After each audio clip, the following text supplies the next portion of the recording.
For 24 hours, time stops meaning what it used to mean. There is no sunrise you can trust, no silence that lasts, no moment that feels neutral. Inside Millhaven Institution, every sound is a warning, every door is a decision, and every movement is calculated because here, hesitation can cost you control, dignity, or your life. This is not a prison built for rehabilitation stories or public sympathy. Millhaven exists for inmates the system has already decided are too dangerous, too unpredictable, or too resistant to control. Men who have failed in other maximum security prisons are sent here when nothing else works. And once you cross its threshold, the rules change, not just for inmates, but for the officers tasked with keeping the place from imploding. For the next 24 hours, we step inside a world most Canadians will never see and few would survive unprepared. A place where violence doesn't always announce itself with shouting or chaos. Sometimes it arrives quietly, through tension, long stares, coded gestures, and the unspoken knowledge that someone is always watching, waiting for weakness.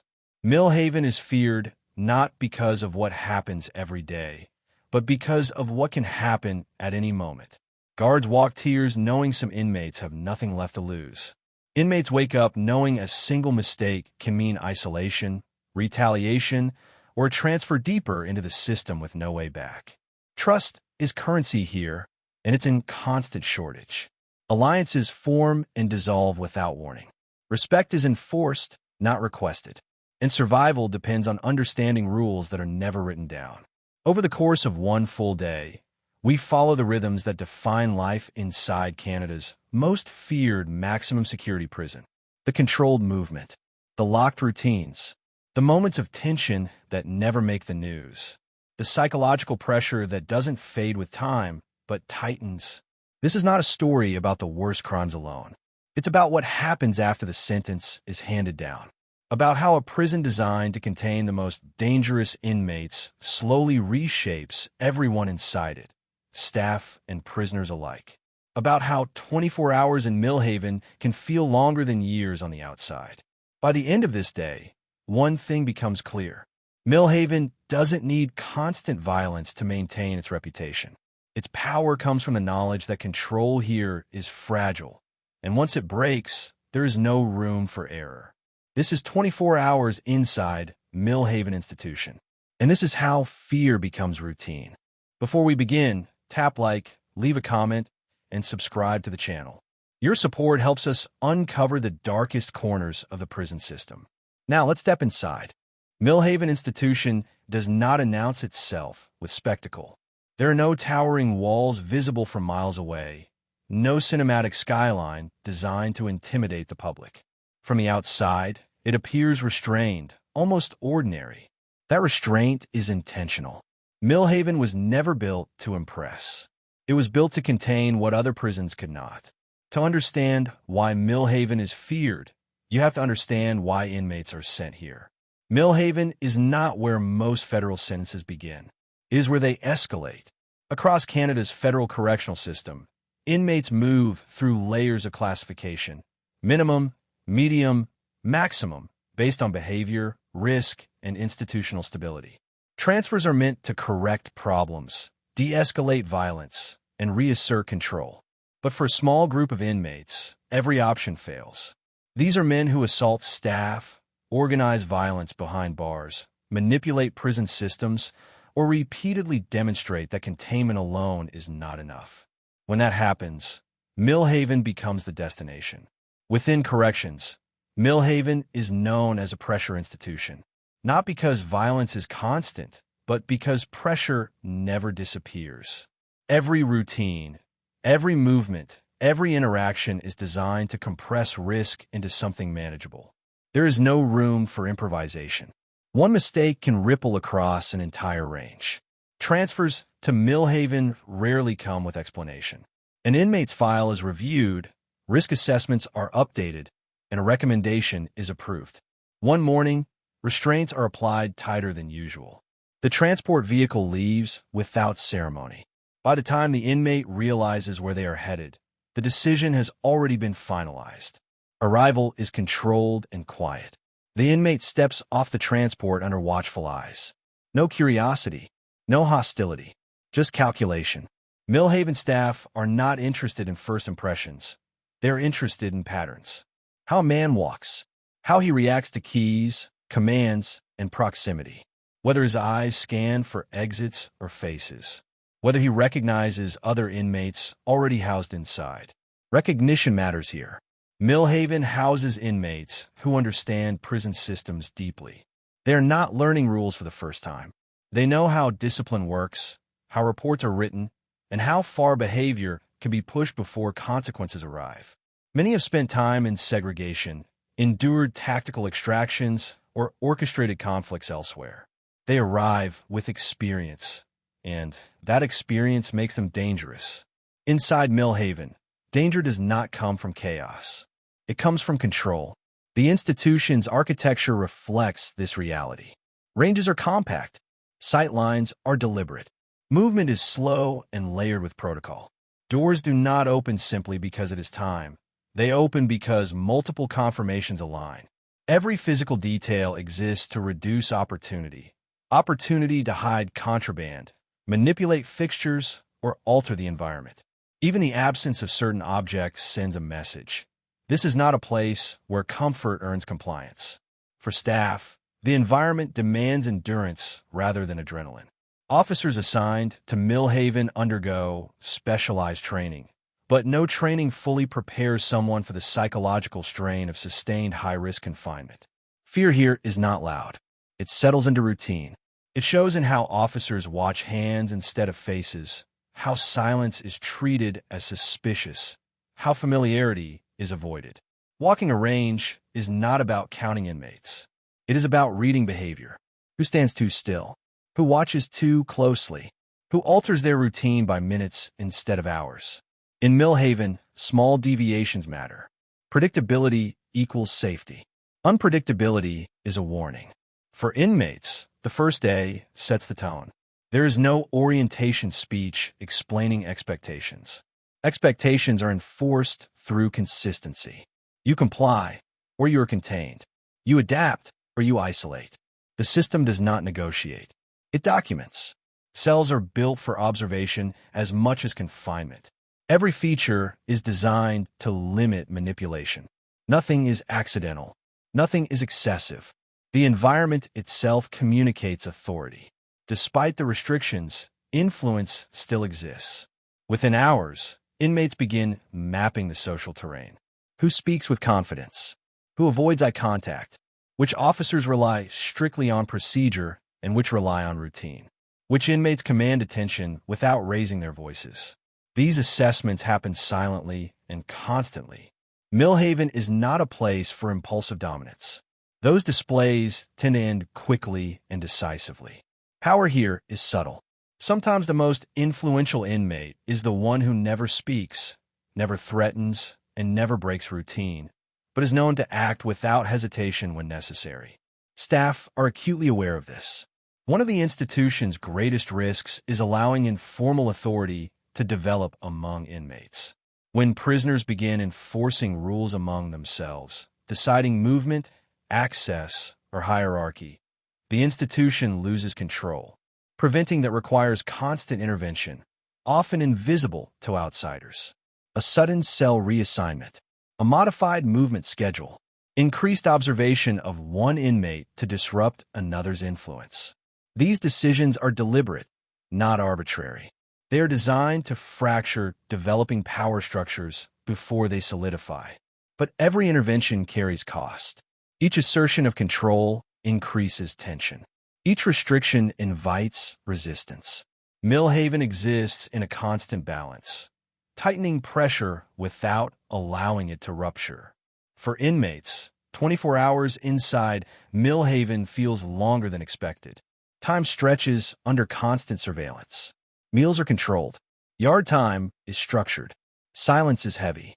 There is no mental escape through routine, because routine itself is monitored. You're always being watched. For many inmates, psychological strain overtakes physical hardship quickly. Sleep becomes shallow. Trust disappears. Silence amplifies thought. Some withdraw. Others grow restless. A few begin testing limits early, unable to accept containment. Those inmates draw the closest attention. Millhaven does not wait for violence. It anticipates it. The goal is to disrupt conditions that allow violence to form. This requires predicting behavior before it occurs, a task that blends experience, pattern recognition, and institutional memory. This is where Millhaven's reputation is forged, not because violence happens constantly, but because when it happens, the response is overwhelming. Tactical teams deploy without hesitation. Extraction procedures are rehearsed and decisive. The message is clear. That certainty carries weight for everyone inside. Officers know that every extraction, every lockdown, every use of force incident chips away at morale. Sustained readiness erodes patience. Fatigue accumulates. Complacency becomes the true danger. Millhaven manages this through staffing strategies, rotations, and support resources, but the pressure never disappears. As the first day unfolds, the institution's rhythm becomes apparent. Counts, meals, movements. Each is a test of compliance. Each is a potential point of friction. Nothing dramatic happens, and that is by design. Millhaven's power lies in what it prevents. By the end of the first 24 hours, one truth becomes unavoidable. Millhaven is feared not because it is chaotic, but because it is controlled. It is a place where predictability is enforced, pressure is constant, and every weakness eventually surfaces. And this is only the beginning. Inside Millhaven Institution, time is not measured by clocks. It is measured by permission. Permission to stand. Permission to move. Permission to speak. Permission to exist beyond the dimensions of a concrete cell.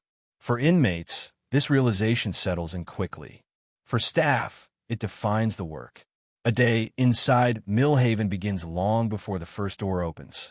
Well before inmates stir, the institution is already awake. Officers arrive in layers, not all at once. Shift changes are staggered deliberately to prevent patterns that could be exploited. Briefings are short, factual, and restrained. No unnecessary conversation. No speculation. Only information that matters. Intelligence updates, behavioral flags, recent tensions, names that need closer attention. In Millhaven, names matter. An inmate flagged for agitation yesterday may be calm today, or may be planning something.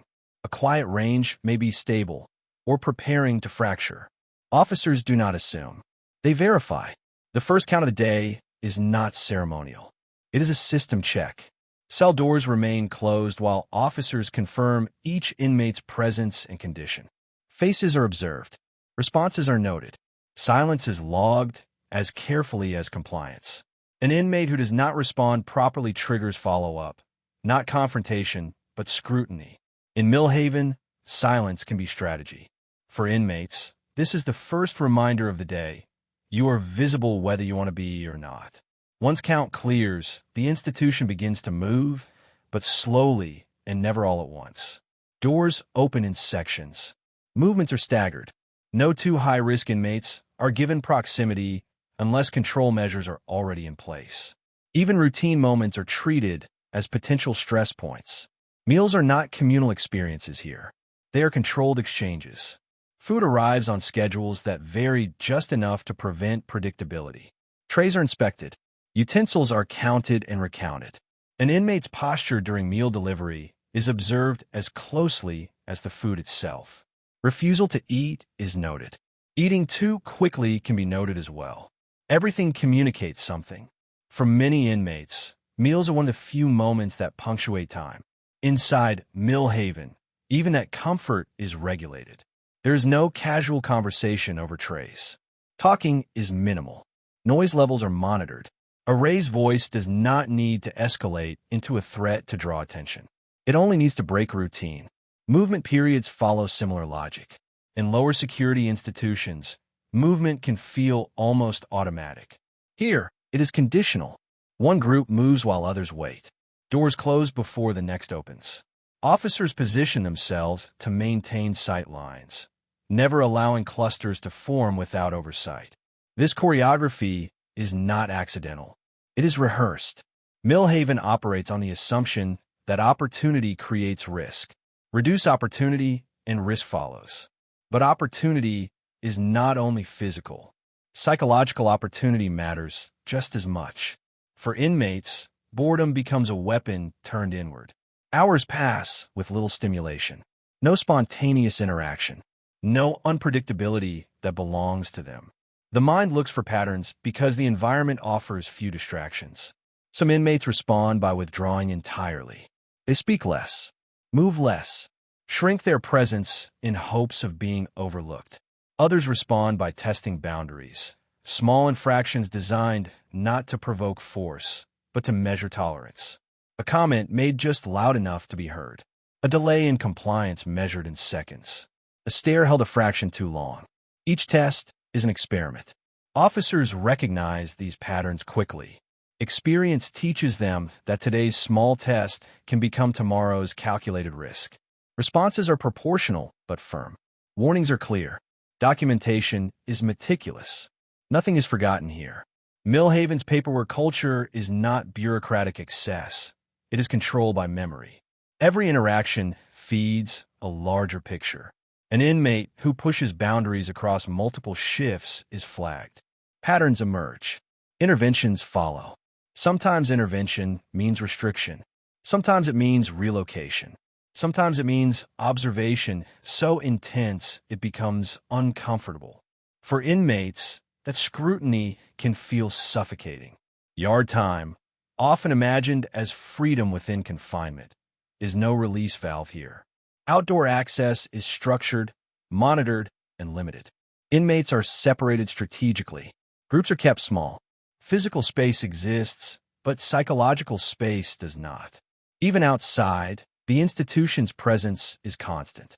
Guards do not relax during yard periods. If anything, vigilance increases. Open space introduces variables.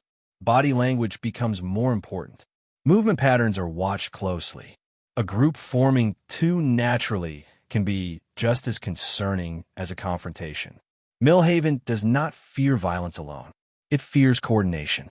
Throughout the day, officers engage in what is best described as controlled neutrality. They are not hostile. They are not friendly. They are professional. This distance is intentional. Familiarity can be exploited. Emotion can be leveraged. Authority must remain impersonal. For new officers, this emotional restraint can be difficult. Human instinct leans toward conversation, rapport, normalcy. Millhaven trains that instinct out, not through cruelty, but through repetition and consequence. Every veteran officer knows a story about a moment when familiarity became vulnerability. Inmates sense this too. Some attempt to provoke reactions. Others attempt to cultivate them. Neither approach works for long. As the day progresses, fatigue sets in on both sides of the bars. For inmates, the fatigue is mental. The constant awareness of surveillance. The absence of autonomy. The monotony enforced by design. Time stretches. Thoughts loop. Anxiety simmers beneath the surface. For officers, fatigue is vigilance-related. Maintaining awareness without adrenaline is exhausting. The danger is not obvious most of the time, which makes it more dangerous when it arrives. Millhaven mitigates this with redundancy. Officers work in teams. Observations are shared. No one is expected to carry awareness alone. Communication is constant but concise. Still, no system is perfect. Occasionally, tension breaks the surface. A refusal to comply escalates. An inmate locks onto a grievance and will not let it go. A rumor spreads quietly across a range. Officers respond not with force, but with containment. Movement pauses. Doors stay closed longer. The institution tightens. These moments are rarely visible to the public. They do not involve sirens or chaos. They involve silence, delay, and pressure. For inmates, those moments feel ominous. Something is happening, but they are not told what. That uncertainty is part of the control mechanism. Information is power, and inside Millhaven, information is rationed carefully. By late afternoon, routines repeat. Counts again. Meals again. Movement again. The repetition is intentional. Consistency wears down resistance. Over time, the system teaches compliance not through punishment, but through inevitability. You cannot outlast it. For inmates who try, the consequences are subtle but cumulative. Increased observation, restricted movement, fewer isolation without spectacle. The institution does not need to humiliate to dominate. It only needs to persist. As evening approaches, the atmosphere changes slightly. Not calmer, just heavier. Fatigue deepens. Tension lingers in unspoken ways. Officers are alert for late-day incidents, when patience is thinnest and mistakes are more likely. Control inside Millhaven Institution is never assumed. It is earned every day, reinforced every hour, and tested constantly by the very people it is meant to contain. If Chapter 1 explains why Millhaven exists, and Chapter 2 reveals how it operates, then Chapter 3 confronts the most dangerous truth of all. No system, no matter how rigid, is immune to fracture. The illusion of total control is the most dangerous belief a prison can hold. Millhaven knows this. Every procedure inside the institution is built around a single reality. The most dangerous moments rarely arrive without warning. But the warnings are subtle, easily missed, and often misunderstood by those without experience. Violence here does not erupt out of chaos. It grows out of pressure, silence, routine, and patience. Pressure is Millhaven's currency, and pressure, when unmanaged, seeks release. The early signs no one talks about. The first indicators that control is weakening are not dramatic. There is no shouting, no alarms, no immediate confrontation. Instead, the change appears in behavior, so minor it would go unnoticed anywhere else. An inmate stops speaking entirely. Another begins speaking too much. A man who once complied instantly now delays for a few seconds. Never enough to justify force, but enough to be felt. A group that never gathered before begins standing closer together during movement. Eye contact lasts a fraction longer. Posture stiffens. These are not coincidences. Inside Millhaven, officers are trained to recognize that tension announces itself long before violence does. The challenge is not seeing the signs. It is deciding when they matter. Overreaction creates resentment. Underreaction creates opportunity. Both are dangerous. A seasoned officer does not ask, "Is this inmate causing trouble?" They ask, "Is this inmate changing?" Change is the warning. The psychology of pressure. For inmates, prolonged exposure to constant control creates a paradox. The stricter the system becomes, the more some individuals seek ways, any ways, to reassert autonomy. Not freedom, not escape. Control. Control over time. Control over attention. Control over other inmates. Control over staff reactions. This is why Millhaven fears influence more than violence. An assault is immediate, visible, and actionable. Influence is slow, quiet, and corrosive. It shifts power without ever appearing to challenge it directly. Certain inmates excel at this.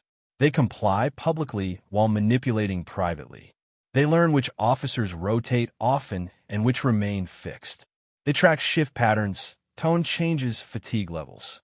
They observe how quickly backup arrives and from where. They're not planning riots. They are planning leverage. The role of silence. Silence inside Millhaven is never neutral. In lower security institutions, silence can mean calm. Here, it often means coordination. When noise disappears suddenly, officers become alert. When ranges that usually carry low-level chatter go quiet, it triggers scrutiny. Silence can signal an unspoken agreement, a developing hierarchy, a shared grievance, a planned refusal, a coming confrontation. The most dangerous silence is the kind that appears organized. Inmates understand this. Some weaponize it deliberately, cutting off communication just enough to unsettle staff without provoking intervention.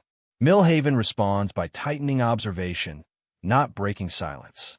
Breaking silence can give away intent. When routine becomes a weakness. Routine keeps Millhaven alive. But routine also creates predictability. This is the institution's greatest vulnerability. Every count, every meal, every movement happens within defined parameters. Officers rely on those rhythms to detect anomalies. But inmates rely on them too: mapping time, response speed, and procedural consistency. A system that never changes becomes easy to study. Millhaven mitigates this by introducing controlled variability, small schedule adjustments, rotational assignments, unannounced procedural changes. These shifts are subtle but intentional. Still, no amount of variation can erase routine entirely. When pressure builds, inmates exploit the spaces between procedures. Not the procedures themselves, the transitions. Door delays, movement overlaps, officer handoffs, moments when attention shifts. This is where fractures form. The moment before. Violence inside Millhaven rarely looks like violence at first. It looks like stillness. Officers often describe the moment before as something felt rather than seen. A sense that the air has thickened, that something has aligned too neatly, that compliance has become too clean. An inmate stops testing boundaries, not because he has accepted them, but because he has moved past the testing phase. That is when staff grow most cautious. Because once testing ends, execution may follow. The decision to intervene. Intervention is the most delicate decision inside Millhaven. Move too early, and you confirm suspicion without cause, fueling resentment and grievance narratives. Move too late, and you surrender control to momentum. Every intervention asks the same question: is the risk of action lower than the risk of waiting? Often, the answer is unclear. When intervention happens, it is rarely dramatic. It may be a quiet cell extraction at an unexpected time, a sudden relocation to another range, increased observation that disrupts privacy without confrontation. The goal is not punishment. The goal is disruption. Break the pattern before it solidifies. When intervention fails, sometimes it isn't enough. Despite intelligence, experience, and protocol, pressure occasionally escapes containment. When it does, Millhaven shifts instantly from prevention to dominance. This transition is not emotional. It is mechanical. Officers do not argue. They do not threaten. They do not negotiate beyond policy. Tactical response teams deploy with speed that leaves little room for escalation. The response is overwhelming by design. Force is used not as retaliation, but as a statement. Control is non-negotiable. These moments define Millhaven's reputation, not because they happen often, but because when they do, there is no ambiguity. The aftermath no one sees. What the public never sees is what follows. After force is applied, the institution enters a quieter phase. Reports are written. Footage is reviewed. Decisions are dissected. Staff debrief. Inmates observe. Every incident becomes part of institutional memory. Inmates learn which actions trigger which responses. Staff learn where the system bent or nearly broke. Procedures adjust. Pressure resets. Millhaven absorbs the event and moves forward. But the psychological residue remains. For inmates, the message is reinforced. Resistance carries cost, even when calculated carefully. For staff, the reminder is clear: vigilance cannot lapse, even briefly. The long-term fracture. The most dangerous fractures are not explosive. They are cumulative. Fatigue, burnout, desensitization, complacency. An officer who has seen too much becomes numb. An inmate who has endured too long becomes detached. Both are risks. Millhaven manages this with rotation, oversight, and support, but the environment itself erodes resilience. Living inside perpetual tension reshapes behavior over time. This is the hidden danger of control-based systems. They work until they wear down the people enforcing them. Why Millhaven is feared. Millhaven is feared not because it fails, but because it operates so close to failure every day. Millhaven Institution does not just confine bodies. It reshapes minds. This does not happen suddenly. There is no single breaking moment, no dramatic collapse that signals when a change is complete. Instead, the transformation unfolds quietly, day by day, under conditions so controlled that resistance becomes exhausting and adaptation becomes survival. For inmates who remain at Millhaven long enough, the prison stops feeling like a place and starts feeling like a condition. And conditions change people. The slow death of autonomy. Human beings are not designed to exist without choice. Even in structured environments, small decisions, when to speak, where to sit, how to move, anchor a sense of self. At Millhaven, those decisions disappear one by one. At first, inmates notice the obvious losses. Movement is permission-based. Schedules are enforced. Privacy is conditional. But over time, it is the invisible losses that matter more. The ability to act spontaneously. The freedom to ignore something minor. The option to disengage emotionally. Inside Millhaven, disengagement is interpreted as risk. Emotional neutrality is suspicious. Silence is watched. Compliance is never enough on its own. It must be consistent, patterned, and predictable. This creates a psychological bind. To be left alone, an inmate must perform reliability perfectly. To perform reliability, he must surrender autonomy entirely. Many comply at first, believing it is temporary. Believing good behavior will restore some measure of freedom. That belief rarely survives prolonged exposure to the system. Because Millhaven does not reward compliance with relief.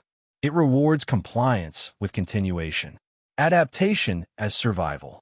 Not all inmates break. Many adapt. Adaptation inside Millhaven is not about thriving. It is about minimizing damage. Inmates learn how to move without attracting attention, how to respond without revealing emotion, how to exist without provoking scrutiny. This adaptation comes at a cost. Men who once spoke freely become measured and sparse with words. Humor fades. Emotional expression narrows. Facial expressions flatten. Over time, these changes stop being strategic and start becoming automatic. The prison no longer requires silence. The silence becomes internalized. Some inmates develop hyper-awareness. Every sound carries meaning. Every footstep outside the cell triggers alertness. Sleep becomes shallow, fragmented by imagined movement or distant noise. Others retreat inward. Time loses shape. Days blur together. Without milestones, memory collapses into routine. Weeks feel interchangeable. Months lose distinction. This is not madness. It is adaptation to containment. The erosion of identity. One of the most profound effects of long-term confinement at Millhaven is identity erosion. Outside prison, identity is reinforced constantly through work, relationships, responsibilities, and choices. Inside Millhaven, identity is reduced to classification, behavior, and compliance. Inmate, risk level, cell assignment, movement status. Names matter less than files. Over time, many inmates stop thinking of themselves as individuals with futures and start thinking of themselves as problems to be managed. This shift is subtle but devastating. When identity narrows, motivation follows. Why plan for a future that feels inaccessible? Why invest in self-improvement when the environment offers no reinforcement? Why care deeply when detachment feels safer? Millhaven does not create hopelessness intentionally, but creates conditions where hope has no obvious anchor. The psychological tax on control. For inmates who resist adaptation, the cost is different, but no less severe. Some respond to loss of autonomy with constant mental friction. Every rule feels personal. Every restriction feels deliberate. Every delay feels like provocation. These inmates live in a state of sustained agitation, unable to reconcile their internal resistance with the external reality of control. This agitation rarely resolves. It hardens. Over time, anger becomes the default emotional state. Trust evaporates. Even neutral actions by staff are interpreted as threats or manipulation.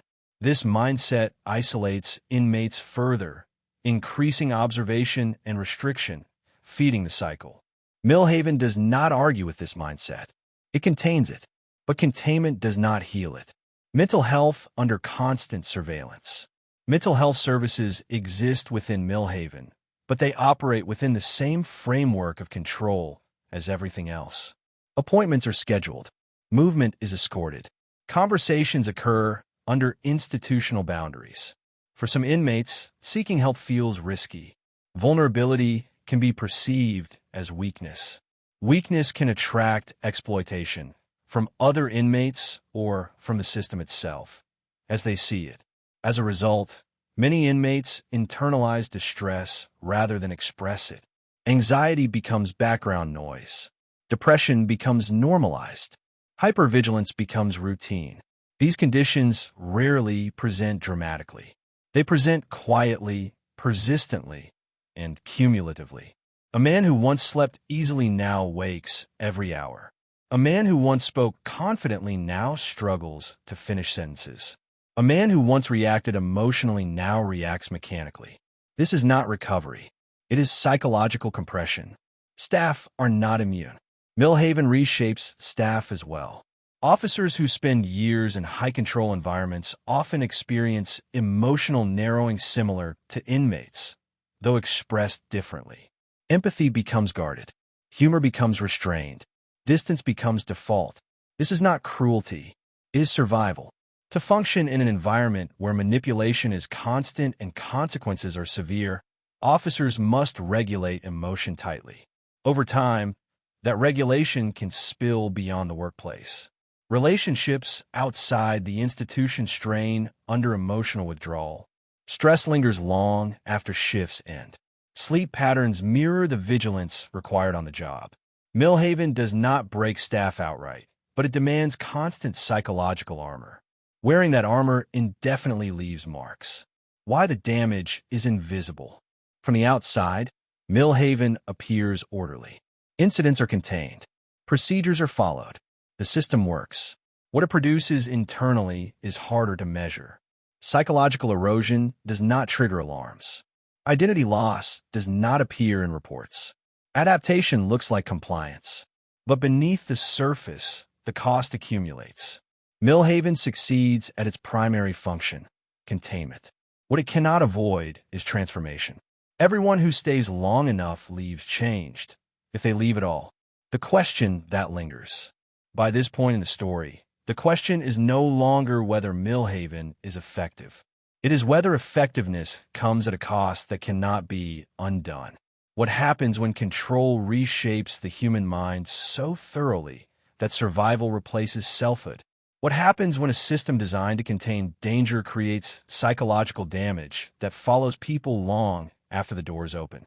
Those questions do not have easy answers, and they lead directly to the final stage of the story, where consequences surface, lines are crossed, and the system must confront what it has created. That is where this documentary goes next. Millhaven Institution is engineered to prevent collapse, but it is not built on the fantasy that collapse can be eliminated entirely. Every system of control, no matter how refined, eventually encounters its limits. Not because procedures fail, but because people adapt. Pressure accumulates. Fatigue sets in. And human behavior, under enough strain, stops responding predictably. This chapter is not about riots or chaos. It is about what happens when a system that depends on discipline encounters resistance it cannot erase, only contain. The fracture points nobody sees coming. Most people imagine prison incidents as sudden explosions, shouting, alarms, violence without warning. That is not how failure looks inside Millhaven. Failure begins quietly. It begins when routine stops feeling routine. An inmate complies too cleanly. No hesitation, no emotion, no friction. A range becomes unusually orderly. Movement happens without the usual background noise of tension. For experienced staff, these moments are unsettling because silence, in an environment like Millhaven, is rarely peace. It is often preparation. Fractures form not in rebellion, but in alignment. When multiple individuals adjust behavior at the same time, without coordination being visible. When compliance stops being reactive and starts becoming deliberate. Millhaven is designed to notice this. But noticing does not always mean preventing. the moment control shifts. There is a precise moment, often identified only in hindsight, when control begins to slip. It is not marked by violence. It is marked by refusal. Not loud refusal, not aggressive refusal, but passive, immovable resistance. An inmate does not argue. He does not shout. He simply does not comply. This forces the institution into a decision. Every refusal inside Millhaven triggers a calculation. Is this resistance symbolic or strategic? Is it isolated or contagious? Does intervention now reduce risk or amplify it? Waiting too long invites imitation. Acting too fast risks escalation. This is the narrow corridor Millhaven walks every day. When procedure becomes power. Escalation inside Millhaven is not emotional. It is procedural. Once the institution decides that control must be reasserted, everything that follows is governed by policy, not impulse. Commands are issued clearly. Documentation begins immediately. Backup is positioned before is needed. This is not negotiation. It is inevitability. Inmates who have experienced escalation before recognize this shift instantly. They know when the institution has crossed the point of reversal. At that moment, resistance is no longer about outcome. It is about meaning. For some, it is about dignity.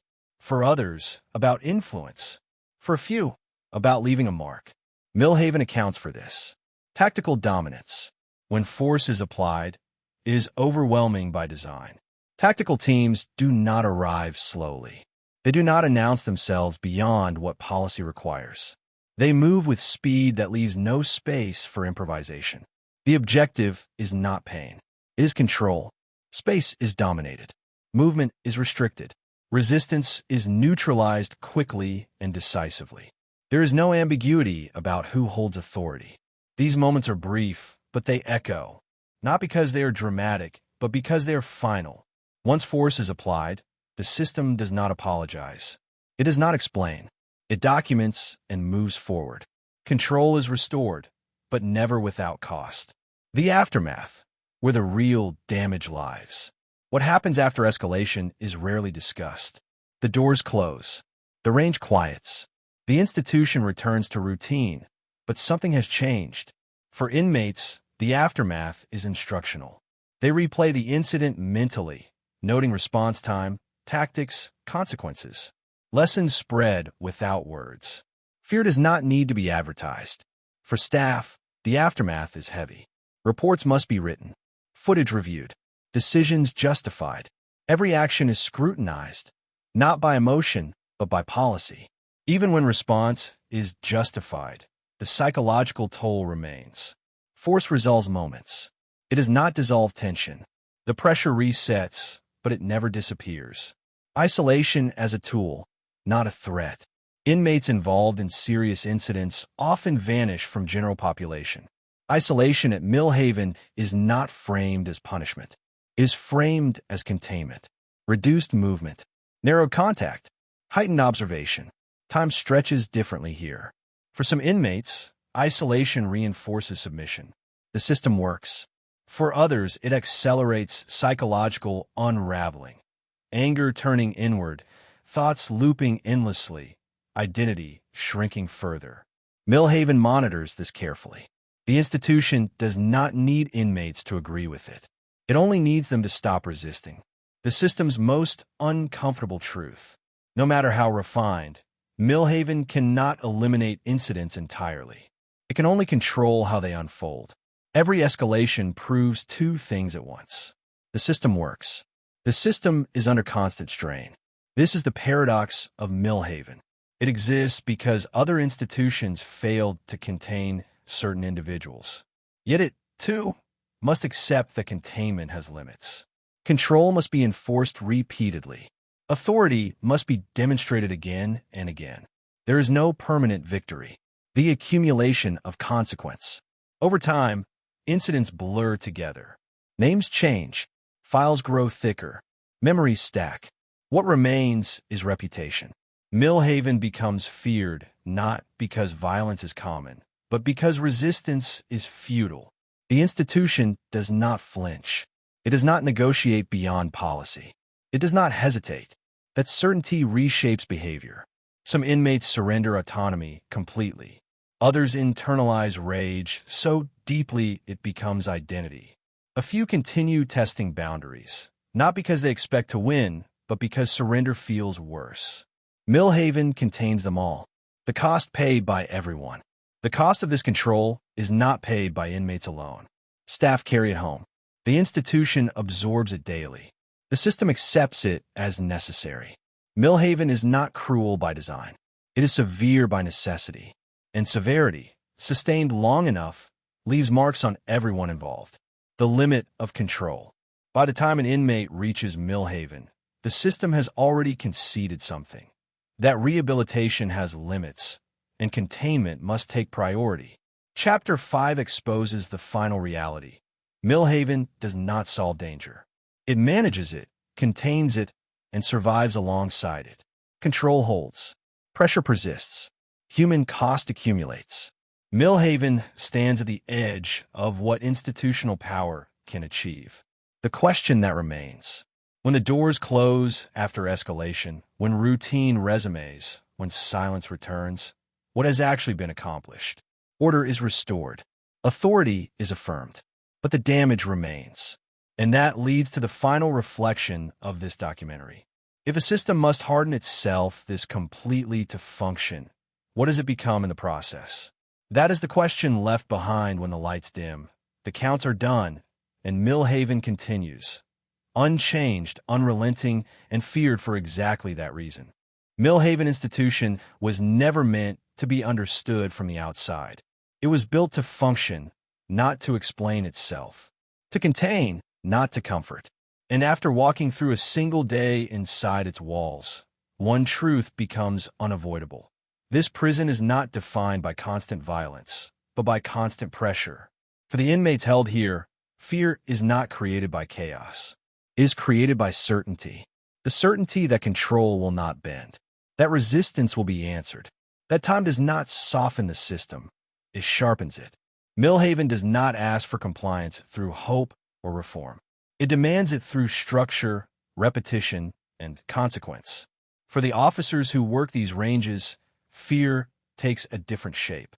It lives in vigilance without relief, in reading silence as warning, in knowing that one missed detail, one moment of fatigue, can turn routine into crisis. Control here is not passive. It is earned every day, often at personal cost. Millhaven exists because other options ran out. It stands at the far edge of Canada's correctional system, where rehabilitation gives way to containment, and order becomes the priority above all else. It does its job, but the question it leaves behind is not whether it works. The question is what prolonged control does to the people forced to live within it, on both sides of the bars. Because when fear becomes routine, when pressure never lifts, and when identity is slowly reshaped by confinement, the effects don't end at the prison gate. They follow people. They linger. And they force us to confront an uncomfortable reality about how modern systems manage danger. Millhaven does not collapse. It does not negotiate. It endures. And that endurance is exactly why it is feared. Thanks for watching. Like, share, and subscribe.